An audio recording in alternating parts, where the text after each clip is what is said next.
figure out what's the difference between anything that they can buy off of a Facebook ad, off of Amazon, because they heard that they have swelling and putting a sock on it might be good, and what is medical grade compression. So the first thing you need to know is every single website is going to say that they have medical grade compression, because there is no stringent definition of what medical grade compression actually is in America.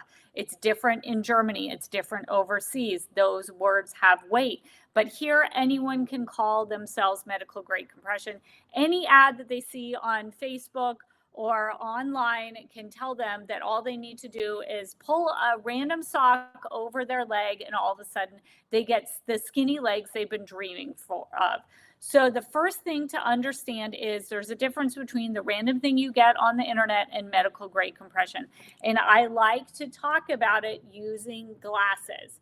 So it's kind of the same thing as glasses. If you have just a little bit of swelling, a little bit of tired legs at night, just like if your vision is just a little bit blurry, you can get by with the cheaters. You can get by with something that you can buy at the drugstore. But if you actually want the proper solution to your problem, cheaters aren't going to do it anymore. Cheaters aren't going to do it anymore. You need legitimate compression. So in order to see if a garment is a legitimate piece of compression, you're going to look at the label, and you should see a few things on the label. Like you see here, there is a compression class.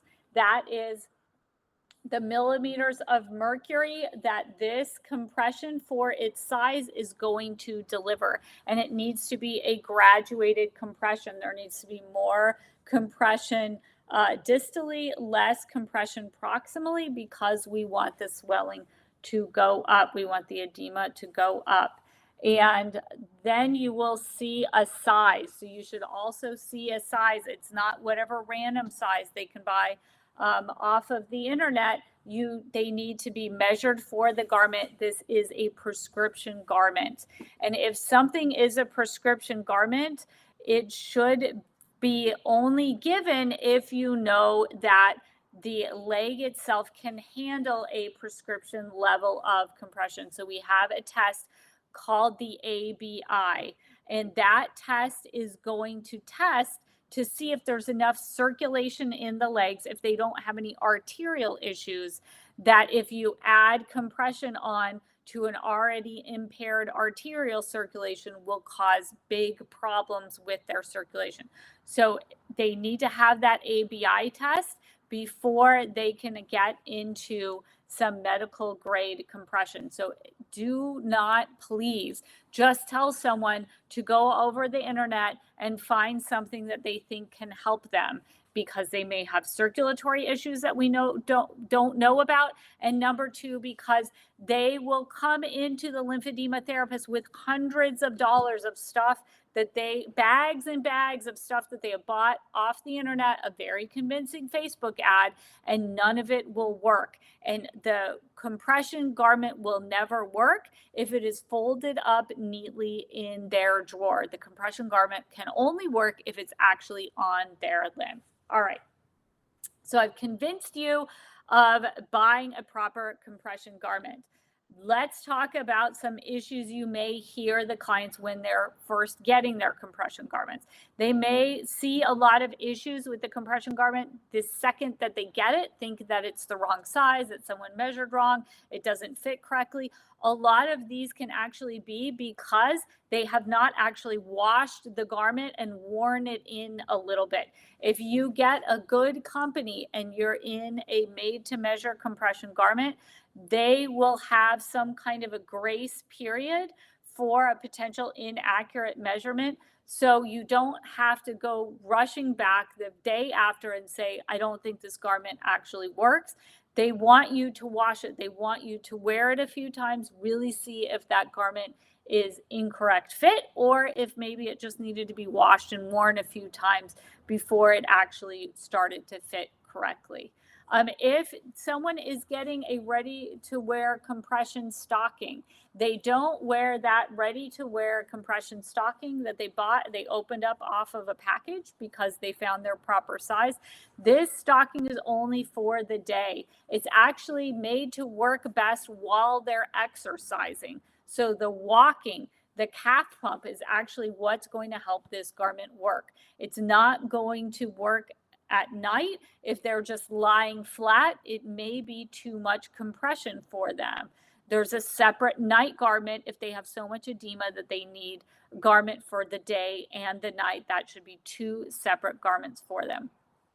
So now I want to talk about inelastic compression. That's like, we call it like a Velcro wrap. A Velcro wrap is a fantastic piece of compression that can do a lot of good, especially in the right client. What you need to know is that you don't need to wash the actual Velcro garment every day, but there should be a liner, something that looks like a thin piece of fabric that goes next to the skin. That liner does need to be washed every day. So they need to practice good hygiene with their garments.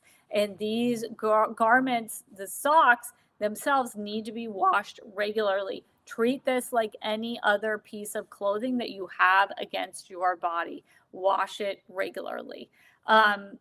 If the garment states on the handling part of the tag that it cannot go into the dryer, do not let the client hang that garment in the sunshine. Sometimes the sun can beat down so hard that it may be equivalent heat to going into the dryer. So if something can't go in the dryer, it can't go out on the line in the summer in the beating sun either. If when they're washing that Velcro garment, a garment with Velcro straps that they helps them put it on and give them the right amount of compression. Don't wash that Velcro garment with other items that may have fuzz, that may pill, like sweaters, because the lint from the sweater is going to get on the Velcro and make it not work as effectively.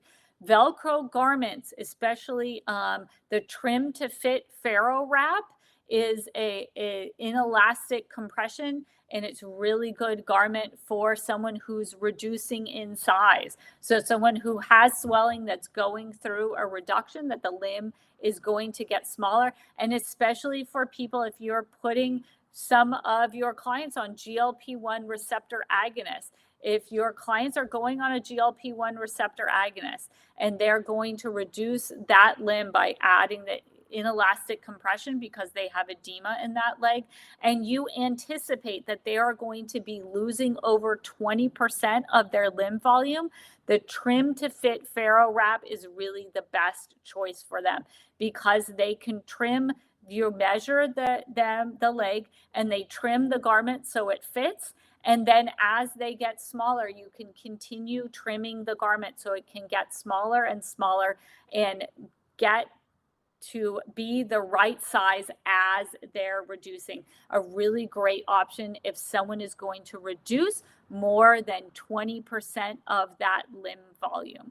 So these are just a few quick tips to help you if you have clients that are going to have the lower leg compression. As always, please coordinate and collaborate with other health professionals as the lymphedema therapist, the phlebolymphological experts, the people who are experts in vein disease and lymphatic disease. We would love to help you and get your clients that are on a longevity medicine protocol on the correct amount of medical compression that will give them the best results.